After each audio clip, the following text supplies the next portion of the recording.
My fellow Americans, this is Liberation Day. একের পর এক বিতর্কিত সিদ্ধান্ত ঘিরে আলোচনা সমালোচনার তুঙ্গে মার্কিন প্রেসিডেন্ট ডোনাল্ড ট্রাম্প।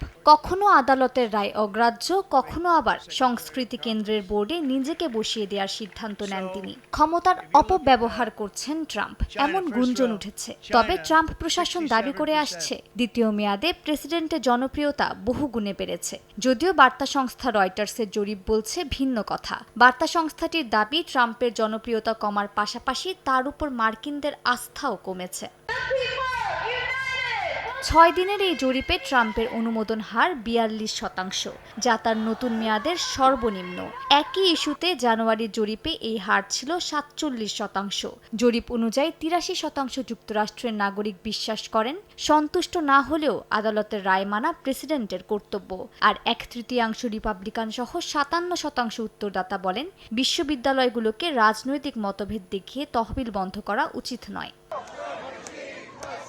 জরিপে 66% উত্তরদাতা মনে করেন প্রেসিডেন্টের হাতে জাতীয় জাদুঘর বা থিয়েটারের নিয়ন্ত্রণ থাকা উচিত নয়। আর্থিক সংকট, অভিবাসন নীতি, শুল্কসহ সব ইস্যুতেই ট্রাম্পের বিরুদ্ধে সমর্থনের হার বেশি।